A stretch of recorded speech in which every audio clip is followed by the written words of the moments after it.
Assalamualaikum warahmatullahi wabarakatuh dan selamat sejahtera saya ucapkan kepada Encik Kamaruzaman selaku pensyarah kursus Gaya Hidup Sihat, kod GHSS 3013. Okey, jadi pada kali ini saya akan menyempurnakan tugasan kedua dalam kursus Gaya Hidup Sihat berkaitan isu semasa kesihatan berkaitan gaya hidup masyarakat di Malaysia. Baiklah, sebelum itu saya perkenalkan diri saya dahulu. Nama saya Nur Amirah Suhada binti Zainuddin daripada kelas D3 dengan angka giliran 2018-1923-40049. Okey, baiklah, kita akan bergerak ke. Okey, baiklah. Isi perbincangan bagi pembentangan kali ini saya akan bincang ketiga isu. Yang pertama, isu pengambilan makanan karbohidrat dan makanan segera. Yang kedua, isu diet yang tidak sihat dan yang ketiga, isu penyalahgunaan bahan. Okey, saya ingin bertanya pada anda, adakah ini anda yang tidur lewat sewaktu malam? Ada yang suka makan? Dalam talam ni banyak makanan yang tidak sihat dan yang seterusnya suka stres, mengalami tekanan emosi dalam pekerjaan. Jadi ini adalah gaya hidup yang tidak sihat tapi sebenarnya berlaku di Malaysia. Okey, ini merupakan statistik jangkaan hayat Malaysia pada tahun 2019. Okey, sejak berapa dekad yang sebelum ni, tahap kesihatan bagi setiap rakyat Malaysia dikatakan semakin meningkat kerana kajian mendapati bahawa rakyat Malaysia mempunyai jangka hidup yang lama. Kerana sebelum ni, pada kajian pada tahun 1980-an, dinyatakan bahawa bayi yang lahir pada waktu tersebut mempunyai lingkungan umur dalam 65 tahun ke bawah. Tapi bayi yang dilahirkan pada tahun 2019 dijangka akan hidup sehingga umur 74.5 tahun. Dalam 75 tahun macam tu. Maksudnya ada peningkatan peningkatan dari segi tahap jangka hayat tu kerana sekarang ni kita mencukupi dari segi pemakanan. Saya yakin bahawa pada tahun 1980-an tersebut, bayi yang dilahirkan pada waktu tu mungkin akan mengalami masalah dari segi nak mendapatkan makanan. Jadi perkara tersebut menjejaskanlah jangka hayat. Tapi waktu sekarang ni, bayi yang dilahirkan pada abad 20-21 ni lebih dijangka akan hidup lama disebabkan kita dapat dari segi pemakanan tu cukup lengkap. Dari segi fasiliti untuk kesihatan pun lengkap. Jadi ini adalah salah satu faktor yang menyumbang kepada peningkatan jangka hayat. Dan ini menyebabkan menurunkan kadar mortaliti, kadar kematian. Okey. Jadi, okey. Kita tengok pula, jangka hayat tidak menjadi indikator yang mewakili taraf kesihatan di Malaysia secara purata. Okey, tadi kita tengok jangka hayat bagi seorang bayi yang dilahirkan sebanyak 74.5 tahun yang dijangka hidup. Tapi kita tengok pula anggaran jangka hayat yang tidak sihat. Menerusi kajian, sebuah kajian yang telah dilakukan, seseorang yang mempunyai jangka hayat yang sihat antara 65.5 tahun. Jadi saya cuba calculate kira 74.5 tahun yang sihat tadi tu, 74.5 tahun yang hidup tadi tu tolak dengan jangka hayat yang sihat 65.5 tahun. Jadi anggaran 9 tahun jangka hayat tidak sihat. Jadi sebenarnya ni adalah anggaran saja. Sebab masing-masing di Malaysia ni ada yang jangka hayatnya sepanjang hidup dia yang tidak sihat. Sebab kita tengok seawal umur 20 tahun pun ada yang mengidap penyakit diabetes. Jadi ini sekadar anggaran jangka hayat sahaja. Okey, sebelum tu kita bincangkan dahulu dilema isu kesihatan di Malaysia. Disebabkan penggunaan teknologi digital yang memudahkan kerja manusia telah mewujudkan gaya hidup yang berbentuk sedentari, iaitu gaya hidup di mana individu menggunakan tenaga fizikal pada tahap yang minimum ataupun sikit seperti duduk, baring, bermain telefon pintar dan sebagainya. Ini adalah salah satu gelombang gaya hidup yang tidak sihat yang baru saja melanda di semua negara. Tambah-tambah lagi waktu sejak berlakunya PKP. Okey, gaya hidup sedentari ni telah meningkatkan risiko seseorang tu mengidap penyakit tidak berjangkit seperti penyakit kardiovaskular, penyakit pernafasan dan banyak lagi. Di samping itu, gaya hidup yang tidak sihat ni telah menaikkan peratusan jumlah kematian yang disebabkan oleh penyakit tadi tu di hospital-hospital kerajaan. Dan menurut Habjuka 2017 menyatakan bahawa anggaran seramai 35.8 juta penduduk dunia telah kehilangan gaya hidup yang sihat disebabkan masalah gaya hidup sedentari yang tadi tu telah mewujudkan ramai yang obesiti, kurang aktif dalam melakukan aktiviti fizikal. Jadi saya nak bincangkan pula, kita fokus pada isu kesihatan yang saya cuba bentangkan pada hari ini, iaitu isu pertama, isu pengambilan makanan karbohidrat dan makanan segera. Okey, jadi pengeluaran dan penghasilan makanan berproses telah meningkat dari tahun ke tahun dan menjadi satu trend di Malaysia. Saya rasa benda ni, makanan proses ni telah menjadi perkara biasa dekat Malaysia. Sebab apa? Sebab dekat, kita boleh tengok makanan proses ni kat mana? Dekat pasar raya, dekat kedai-kedai macam KFC, McDonald's, semuanya menghasilkan makanan berproses, makanan yang segera. Okey, sesetengah individu lebih memilih untuk mengambil makanan segera ini dan makanan berproses pada setiap hari kerana makanan tersebut lebih mudah didapati, murah dan menjimatkan masa.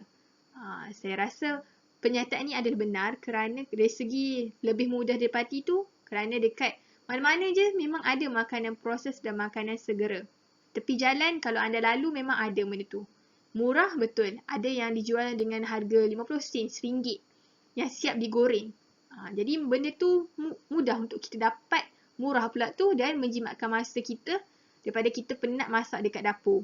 Okey, pengambilan makanan tersebut pada setiap hari boleh mengundang risiko gemuk dan obesiti kerana kandungan garam, gula dan bahan perasa yang terlalu tinggi.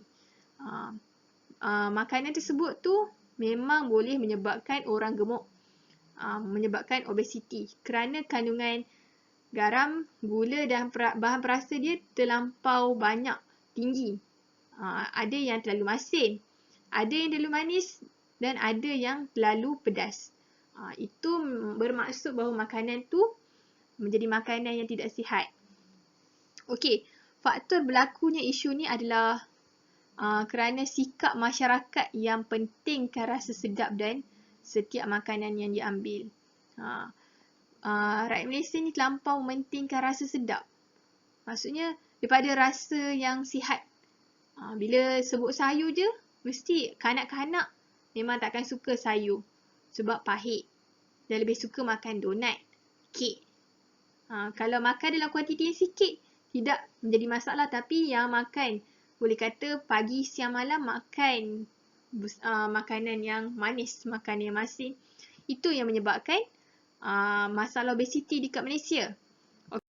Okey, baik kita tengok kenapa karbohidrat ni telah menjadi isu dalam menjejaskan kesihatan masyarakat Malaysia. Okey, karbohidrat ni sebenarnya sumber utama yang perlu diambil oleh manusia bagi membekalkan tenaga. Terdiri daripada nasi, roti putih, buah-buahan dan sebagainya. Sebenarnya makanan ni makanan yang sentiasa ada di sekeliling kita. Okey, dicerna oleh enzim-enzim di dalam badan yang dipecahkan menjadi glukosa iaitu gula yang ringkas dalam badan yang seterusnya diserap masuk dalam aliran darah dan sel-sel tubuh badan. Okey, karbohidrat yang cepat dihadam dan ditukar kepada glukosa ataupun gula ringkas atau dikenali sebagai GI tinggi perlu diambil secara sedikit kerana boleh naikkan paras glukos dalam darah. Dia ada karbohidrat ni ada dua jenis iaitu GI tinggi dan GI rendah. Jadi kita kena tengok dari segi kandungan karbohidratnya berapa banyak dalam makanan tu. Kalau ada GI tinggi, kita tak boleh ambil banyak makan. Kita kena ambil makanan seperti makanan organik dan tinggi serat. Sebab dia ada GI rendah. GI rendah ni dia tak naikkan paras glukos dalam darah dan boleh mencegah masalah obesiti. Okey, kita tengok pula macam mana makanan segera ni boleh menjadi isu dalam gaya hidup sihat ni. Okey, makanan segera ialah makanan yang disiap atau dihidangkan dengan cepat atau pantas. Kita boleh dapat daripada restoran yang ada makanan barat, fast food, pusat beli belah dan pasar-pasar basah. Okey, makanan segera ni memberi impak kepada pembentukan gaya hidup yang tak sihat dalam kalangan masyarakat Malaysia. Ada sebahagian masyarakat Malaysia ni suka makan makanan segera waktu malam dalam kuantiti yang sangat banyak. Contohnya order sekarang boleh order Foodpanda. Jadi dia akan order lah makanan-makanan segera ni. Dengan lebih banyak minum dengan air Coca-Cola. Itu adalah salah satu gaya hidup yang tak sihat. Okey, golongan wanita cenderung mengalami masalah berat badan berlebihan disebabkan amalan pemakanan segera ni. Jadi justeru kita perlu kawal kuantiti dan kualiti pemakanan tu. Kita perlu tukar menjadi yang lebih sihat. Kalau sebelum ni kita ambil makanan segera yang banyak dalam seminggu, kita cuba potong sikit. Kita cuba cut down. Ambil makanan yang lebih sihat dalam seminggu tu. Okey. Jadi isu seterusnya, isu diet tidak sihat. Rakyat Malaysia sering didedahkan dengan kempen-kempen pemakanan, contohnya cara pengambilan makanan seimbang mengikut piramid. Makanan yang disyorkan oleh KKM, Kementerian Kesihatan. Memang setiap tahun memang ada kempen makanan sihat. Okey, usaha tersebut ada untuk mengurangkan penyakit-penyakit kesihatan yang berpunca daripada makanan dan seterusnya menerapkan kesedaran menjaga kesihatan dalam kalangan generasi muda. Okey, jadi isu yang berlaku, yang maksudnya dilema yang berlaku sekarang dalam isu diet tidak sihat ni apabila terdapat individu yang mengamalkan diet yang berbahaya. Untuk menyahut seruan kempen makanan sihat tu, ada individu yang amalkan diet yang tidak sihat, diet yang berbahaya kepada kesihatan kerana ingin mendapatkan bentuk badan yang langsing dan cantik. Selalunya isu ni berlaku kepada golongan-golongan yang berbadan besar yang mengamalkan diet-diet ekstrim. Okey, baiklah.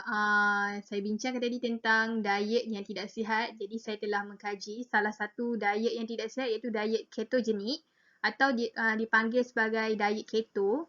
Ia merupakan peraturan pemakanan yang tinggi lemak dan protein manakala karbohidrat diambil sedikit dalam sehari. Dan semasa diet keto ni, paras glukos dalam darah akan berkurangan sehingga menyebabkan sumber glykogen habis digunakan. Apabila berlakunya situasi ini, maka tubuh badan kita akan dipaksa untuk mencari sumber alternatif lain macam lemak, protein.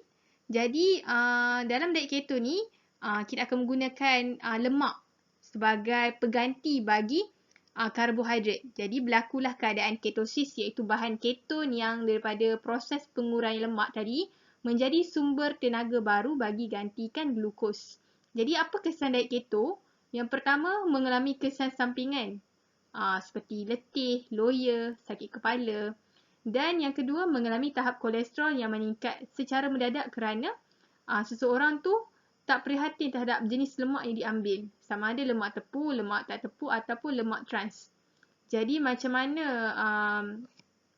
pun kita kalau nak amalkan satu diet itu, kita perlu dapatkan nasihat daripada pakar perubatan supaya kita tak salah langkah. Okey, baik, kita tengok kepada isu yang ketiga iaitu isu penyalahgunaan bahan. Okey, menurut Helen 2009, penyalahgunaan berlaku bila seseorang tu menggunakan bahan terlarang sehingga menyebabkan ketagihan yang dapat membahayakan diri individu dan orang lain. Dan penyalahgunaan ini telah meningkatkan masalah sosial dengan sebanyak 557 kes dalam kalangan remaja dan 4,820 kes melibatkan golongan dewasa pada tahun 2016. Penyalahgunaan bahan ni seperti penyalahgunaan dadah, penyalahgunaan pil-pil yang menjejaskan kesihatan dan juga rokok, minum alkohol. Okey, remaja yang mempunyai tahap disiplin teruk di sekolah, ni satu situasi di Malaysia. Remaja yang ada tahap disiplin teruk cenderung untuk terlibat dengan kegiatan-kegiatan penyalahgunaan sebegini seperti hisap rokok, minum alkohol dan paling parah melibatkan kegiatan mengedar dadah di sekolah. Memang ada. Dan pihak agensi AADK, Agensi Anti Dadah Kebangsaan, telah maksudnya memantau perkara tersebut kerana melibatkan remaja-remaja di awal usia mengedar dadah di sekolah. Perkara tersebut, bila remaja ni terlibat dengan penyalahgunaan bahan, bila besar nanti, dewasa nanti, mereka cenderung untuk kembali ke jalan yang sama. Kita tak nak benda ni berlaku di Malaysia sebab kita nak wujudkan masyarakat yang sihat. Sihat dari segi pemakanan, sihat daripada masalah-masalah sosial. Okey, baiklah. Antara faktor berlakunya penyalahgunaan bahan ni disebabkan tekanan hidup yang menyebabkan seseorang tu rasa berputus asa. Dan seterusnya akan membawa seseorang tu menggunakan bahan terlarang. Contohnya dadah untuk dapatkan sumber ketenangan sementara.